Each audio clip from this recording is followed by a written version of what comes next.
सुप्रभात प्यारे बच्चों। कैसे हो आप? बेटा, हमने आपकी पाठ्य पुस्तक निकुंज से पाठ 3 स्वावलंबन शुरू किया था।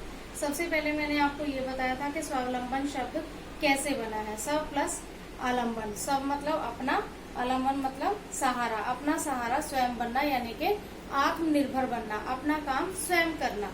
ठीक है बेटा, तो चलिए आइए आपकी हिंदी की कक्षा में देखते हैं कि हमने क्या क्या पढ़ा था। सबसे पहले बच्चों मैं आपको ये कहना चाहूंगी कि मेरी इस वीडियो को लाइक करें, शेयर करें और मेरे चैनल को सब्सक्राइब करें, जिससे कि मेरी सारी नोटिफिकेशन आपके पास पहुंच जाए। ठीक है बच्चों, तो देखिए स्वावलंबन, स्व प्लस आलम्बन, जो कि मैं आपको बता चुकी हूँ कि अपना सहारा बनना, अपना काम खुद करना, आत्मनिर्भर बनना। ठीक है बच्चों, दूसरे पर पराश्रित नहीं होता ऐसा व्यक्ति, और वह अपने काम स्वयं करता है, निर्णय भी स्वयं ले सकता है। ठीक है, उसके बाद आज हम पढ़ेंगे कुछ उदाहरण, कुछ विशेष उदाहरण, जिससे कि आपको पता चल जाएगा कि जीवन में स्वावलंबी होने का क्या महत्व है। देखिए विशेष उदाहरण, सबसे पहले अब्राहम लिंकन। अब्राहम लिंकन का नाम तो आप सभी ने सुना होगा। अमेरिका के राष्ट्रपति थे ये, अमेरिका के राष्ट्रपति थे और बहुत ही गरीब परिवार से थे। देखिए फिर राष्ट्रपति बन गए, किसके कारण? अपने स्वावलंबी व्यवहार के कारण, अपने स्वावलंबी व्यवहार के कारण। ठीक है, अब्राहम लिंकन एक निर्धन परिवार में पैदा हुए और स्वावलंबन के द्वारा अमेरिका के राष्ट्रपति बने। बेटा ये बहुत बड़ी बात है कि उसी देश का राष्ट्रपति बनना।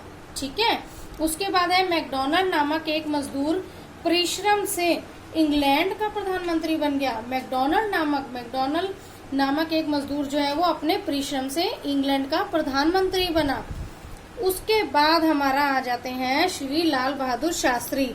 इनको कौन नहीं जानता, आप सभी जानते हैं। इन्होंने जय जवान जय किसान का भी नारा दिया था।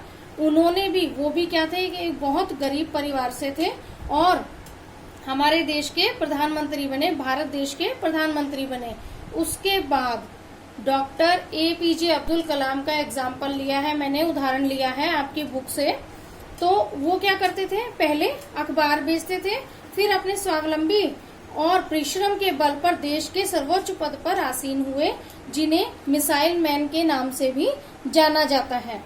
ठीक है बच्चों, उन्होंने क्या किया? जीवन भर आत्मविश्वास रखा, अपने ऊपर विश्वास रखा और आत्मनिर्भरता, यानी कि स्वयं अपना काम करते थे, और जिसके द्वारा वो समाज में एक प्रतिष्ठित पद पाते थे। प्रतिष्ठित पद उन्होंने एक पाया था। उसके बाद है पांचवा उदाहरण हमारा, इंग्लैंड की पूर्व प्रधानमंत्री मार्गरेट थैचर। अपना खाना स्वयं बनाती थी। देखिए इतने बड़े देश की प्रधानमंत्री होकर वो अपना खाना स्वयं बनाती थी और अब स्वयं ही अपने कपड़े धोती थी। तो बेटे स्वावलंबन जो है वो जीवन का आधार है, प्रगति की यानी कि उन्नति की सीढ़ी है। हमें अपने जीवन को उन्नत बनाने के लिए हर क्षेत्र में स्वावलंबी बनना चाहिए, अपना काम स्वयं करना चाहिए, कभी किसी दूसरे को नहीं बोलना चाहिए, और खास तौर से विद्यार्थियों के अंदर यह गुण अवश्य होना चाहिए। यह गुण होने पर कभी असफलता का मुख नहीं देखना पड़ेगा आपको, और स्वावलंबी बनने से आपका चरित्र, आपका व्यवहार बहुत ही बखूबी निखर कर सामने आएगा। तो देखिए मैंने आपको ये भी बताया था, मैंने ये हाँ जी बेटा, देखिए तो ये था हमारा आज के कुछ विशेष उदाहरण। इसके साथ आपका जो पाठ 3 है स्वावलंबन, उसका पठन कार्य पूर्ण हुआ। तो अब चलते हैं आपके गृह कार्य की तरफ, क्योंकि अगर हमने कक्षा को अटेंड किया है तो हमें गृह कार्य भी अवश्य करना है। साफ साफ सुंदर सुंदर। बेटे अभी तक मैंने आपको 4 शब्द अर्थ करवाए हैं। पहली वीडियो में 2 दिए, दूसरी वाली में 2 शब्द अर्थ करवाए, और अब ये लास्ट है ये है निर्धन गरीब। इसका मतलब होता है, निर्धन का अर्थ है गरीब। इसका वाक्य आपको स्वयं बनाना है जिसमें निर्धन आए। उसके बाद है आत्मविश्वास, अपने ऊपर विश्वास। ठीक है बच्चों, इसका भी वाक्य बनाना है, और वाक्य बनाते समय आत्मविश्वास आपका उस वाक्य में आना चाहिए। उसके बाद आपकी पाठ्य पुस्तक में से हमने प्रश्न 2 कर लिए थे। प्रश्न 3 है हमारा, विद्यार्थी जीवन में स्वावलंबन का पाठ पढ़ाना क्यों आवश्यक है। क्यों आवश्यक है बच्चों, आप सभी ने पाठ को समझ लिया है, अच्छे से जान लिया है। देखिए मैं आपको एक बार फिर से विद्यार्थी जीवन के जो मैंने पॉइंट्स अपनी पहली वीडियो में बताए थे वो दोबारा बताती हूँ। विद्यार्थी जीवन मनुष्य की प्राथमिक अवस्था है। बेटा सबसे पहले आप अपने घर में रहते हैं, घर में आप कुछ भी करते हैं, कोई कुछ नहीं कहता, लेकिन उसके बाद एक सिस्टम से एक आपका जो है एक योजना बनाकर जो चलते हैं वो आप कहाँ से सीखते हैं, स्कूल से सीखते हैं। ठीक है, तो वो स्कूल से सीखते हैं, धीरे धीरे वही चीजें आप अपने घर पर भी अपनाने लग जाते हैं। तो जैसा बचपन से आपकी जो नींव पड़ जाती है वही जीवन भर आपकी वही नींव पड़ती है और उसी पर आधारित आपका सारा जीवन होता है।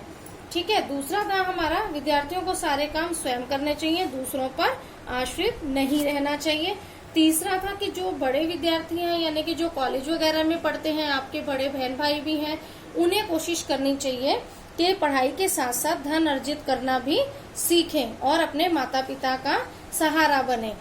चौथा पॉइंट था हमारा, अपने शिक्षण संबंधी कार्यों को किसी दूसरे छात्र से नहीं कराना चाहिए।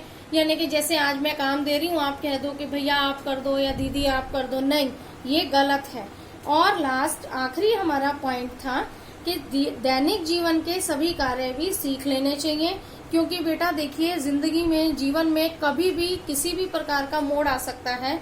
अगर आप बहुत ज्यादा पढ़ लिख गए, आपको कहीं बाहर अकेले रहना पड़े, अगर आपको काम नहीं आएगा कोई भी दैनिक जीवन के जैसे छोटे छोटे काम होते हैं, ठीक है, तो आपको वो करने आने चाहिए जिससे कि आप अपने कार्यों को कर सकें और प्रगति करें। तो ये थे मेरे विद्यार्थी जीवन से संबंधित कार्य। अब देखिए, विद्यार्थी जीवन में स्वावलंबन का पाठ पढ़ाना क्यों आवश्यक है। विद्यार्थी जीवन में स्वावलंबन का पाठ पढ़ाना इसलिए आवश्यक है क्योंकि जैसी नींव होती है सारा जीवन उसी पर आधारित होता है, बेस होता है। कभी भी किसी भी मोड़ पर कोई भी कार्य करना पड़ सकता है। ठीक है बच्चों, समझ में आ गया होगा। मैं उम्मीद करती हूँ कि आपको बहुत अच्छे से समझ में आ गया होगा और इस स्वावलंबन के गुण को आपने जरूर अपनाना है। उसके बाद आपकी बुक में प्रश्न है, एक विद्यार्थी के रूप में आपको क्या क्या करना चाहिए। ये मैं विद्यार्थी के पॉइंट्स आपको अभी इस वीडियो में भी दिखा चुकी हूँ, पिछली वीडियो में भी बता चुकी हूँ, तो ये आपको स्वयं करना है। ठीक है बच्चों, ये सारा काम आपको पहले कठिन शब्द करेंगे, वाक्य, और उसके बाद आपको प्रश्न उत्तर करने हैं और इसके बाद आपको क्या करना है आपको अच्छे से पता है। मेरी इस वीडियो को लाइक करना है, शेयर करना है और सब्सक्राइब करना है। और इससे संबंधित अगर आपको कोई भी जानकारी कुछ भी है तो मेरे कमेंट बॉक्स में जाकर आप पूछ सकते हैं। हाँ बेटे, मुझे याद आया, एक बच्चे ने पूछा है कि मैम मेरे पास किताब है तो क्या मैं किताब का कार्य किताब में कर लूं। जी बिल्कुल आप कर सकते हैं, किताब का कार्य आप किताब में कर सकते हैं क्योंकि आपके पास किताब है। और अगर नहीं है तो कोई A4 साइज शीट या रजिस्टर का पेज हो आपका तो उसमें लिख करके आप रख लीजिए और एक बेटा फाइल बना लीजिए, उसमें हिंदी का सारा काम आपका होना चाहिए। ठीक है बच्चों, तो ये आपका गृह कार्य था, इसे साफ साफ सुंदर सुंदर कर लेंगे। धन्यवाद।